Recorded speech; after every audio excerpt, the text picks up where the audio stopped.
नमस्कार दोस्तों, सबसे पहले मेरी आप सबसे अपील कि मेरे इस चैनल को न सिर्फ सब्सक्राइब कीजिए बल्कि वो बेल आइकन भी दबाइए ताकि आज की जो बड़ी खबर मैं आपके सामने लेकर आया हूं उसी तरह की खबरें आपके मोबाइल फोन्स तक पहुंचती रहे। तो आज की बड़ी खबर यह है कि शाहरुख खान के बेटे आर्यन खान को बेल आखिरकार मिल गई। 22 दिन तक नारकोटिक्स कंट्रोल ब्यूरो की हिरासत में रहने के बाद, मुंबई की आर्थर रोड जेल में रहने के बाद आखिरकार आर्यन खान को बेल मिल गई। और बेल मिलने से पहले आपको एक चीज याद रखना होगा दोस्तों कि आर्यन खान के पास ना ड्रग्स मिले, ना उसने कुछ वसूली की और ना किसी तरह का खर्च हुआ। और यही नहीं, आर्यन खान ने का ब्लड टेस्ट भी नहीं हुआ दोस्तों, मेडिकल टेस्ट भी नहीं हुआ, जिससे साबित हो रहा था कि ड्रग्स से उनका कोई लेना देना नहीं है। मैं आपको बताना चाहता हूं दोस्तों बहुत ही त्वरित अंदाज में कि आज दरअसल अदालत में क्या हुआ। अदालत के अंदर जो सरकार की तरफ से यानी कि नारकोटिक्स कंट्रोल ब्यूरो की तरफ से जो नुमाइंदगी कर रहे थे अनिल सिंह जी, उन्होंने बहुत हास्यास्पद बातें कही। सबसे पहले उन्होंने यह कहा कि ड्रग्स को लेकर साजिश हम अभी प्रमाणित ही नहीं कर सकते हैं, उसके लिए लंबी चौड़ी जांच की जरूरत पड़ेगी। अरे जब आप साजिश साबित ही नहीं कर सकते हैं तो आपने एक 23 साल के लड़के को करीब 22 दिन तक जेल में क्यों रखा था? दूसरी बात, उन्होंने उस कथित व्हाट्सएप चैट्स का जिक्र किया जिसमें कहा कि आर्यन खान ने अपने दोस्त से कहा we will have a blast. अब ब्लास्ट का मतलब तो भोपाल की सांसद प्रज्ञा समझती होंगी, क्योंकि वो ऐसे ही एक ब्लास्ट में आरोपी भी हैं। अनिल सिंह, मैं आपसे जानना चाहता हूं कि क्या आपके बच्चे नहीं हैं? क्या आपको अंदाजा नहीं है कि जो युवा है उसका बोलचाल का अंदाज कैसा है? सिर्फ इसलिए कि उन्होंने कहा we will have a blast, तो इसको इन्होंने एक तरह से प्रमाण बना दिया कि ये लोग ड्रग्स लेने वाले थे। इसके अलावा अदालत ने उनसे पूछा कि जब आप ये कह रहे हैं कि आर्यन खान तस्करी कर रहा है, उसके पास बहुत बड़ी मात्रा है ड्रग्स की, तो आपके पास क्या प्रमाण है? तो उन्होंने कहा व्हाट्सएप चैट्स। यानी कि आप आरोप लगा रहे हैं कि एक व्यक्ति के पास कमर्शियल क्वांटिटी है और प्रमाण के तौर पर क्या है? WhatsApp chats.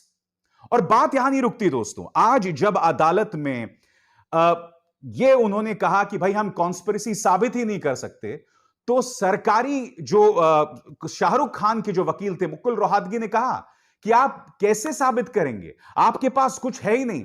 और मुकुल रोहतगी ने दोस्तों इनकी धज्जियां उड़ा दी। मुकुल रोहतगी ने उनसे कहा कि प्रवीण गाबा और मानव, ये दो लोग थे जिन्होंने आर्यन खान को इस क्रूज में आमंत्रित किया और इन दोनों को आपने रिहा कर दिया। यही नहीं दोस्तों, मैं एक कदम और आगे जाना चाहूंगा क्योंकि ऋषभ सचदेवा, एक और चेहरा था ऋषभ सचदेवा, इन्हें भी इन्होंने रिहा कर दिया था। और ऋषभ सचदेवा भारतीय जनता पार्टी का एक नेता था। हम यह नहीं भूल सकते हैं दोस्तों कि समानांतर तौर पर क्या हो रहा है। समानांतर तौर पर नारकोटिक्स कंट्रोल ब्यूरो के मुंबई के जो डायरेक्टर हैं समीर वानखेड़े की विश्वसनीयता पर लगातार सवाल उठाए जा रहे हैं। यह बताया जा रहा है, यह कहा जा रहा है कि वो कथित तौर पर बॉलीवुड से वसूली करते हैं। उनके अपने गवाह ने यह आरोप लगाया है कि शाहरुख खान से 18 करोड़ की वसूली होने वाली थी और 8 करोड़ जो है समीर वानखेड़े के पास जाने वाले थे। ये तमाम चीजें बताती हैं कि नारकोटिक्स कंट्रोल ब्यूरो का जो पूरा केस था वो बहुत ही कमजोर था। मगर मैंने बार बार कहा है, इस पूरे मामले में सबसे जो चिंताजनक बात है ना दोस्तों, वो प्रक्रिया है। आपने एक शख्स को 22 से 23 दिन तक, एक युवा को 22 से 23 दिन तक जेल में रखा। इससे एक बहुत बड़ा संदेश गया है। परिवार को यातना का सामना करना पड़ा है। शाहरुख और गौरी को टॉर्चर का सामना करना पड़ा है। आर्यन को टॉर्चर का सामना करना पड़ा है। नंबर 1। नंबर 2, बॉलीवुड को संदेश गया है। बॉलीवुड को कहा है कि अगर तुमने थोड़ी सी भी होशियारी दिखाई तो हम तुम्हारा हाल करेंगे आर्यन खान वाला। और इसकी जमीन पिछले साल से ही तैयार हो गई थी। क्या आप भूल गए कि दीपिका पादुकोण, श्रद्धा कपूर, सारा अली खान को किस तरह से इन्होंने पूछताछ के लिए बुलाया था?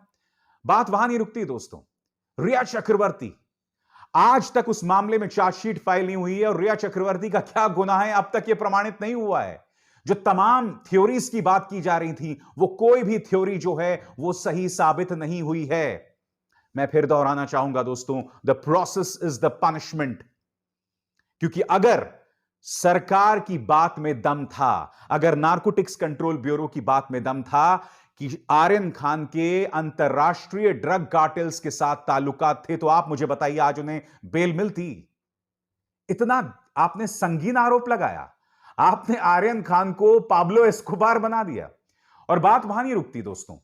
शाहरुख खान जो इस देश के सबसे अमीर सुपरस्टार हैं, अमीर एक्टर हैं, क्योंकि देश की जनता के सामने आपको यह प्रमाणित करना होगा कि देश का जो सबसे धनी सुपरस्टार है, जिसे देश की जनता से इतनी मोहब्बत मिली, उसका बेटा ड्रग्स की तस्करी कर रहा था। इस तरह का प्लॉट तो दोस्तों बॉलीवुड की फिल्मों में भी नहीं होता है। यकीनन दोस्तों इन लोगों ने तमाम हदों को पार कर दिया, मगर मैं ये नहीं कह सकता दोस्तों कि यह मामला यहां रुकने वाला है।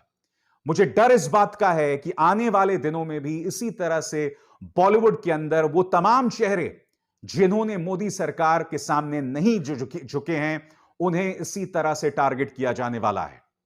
और यहां हमारे इस चैनल पर हम वो तमाम सच्चाई आपके सामने लाएंगे, वो तमाम बारीकियां हम आपके सामने पेश करेंगे, जिसके जरिए हम इनके मंसूबों पर से पर्दा उठाते रहेंगे। यह मेरा अभिसार शर्मा का आपसे वादा है। अभिसार शर्मा को दीजिए इजाजत। नमस्कार।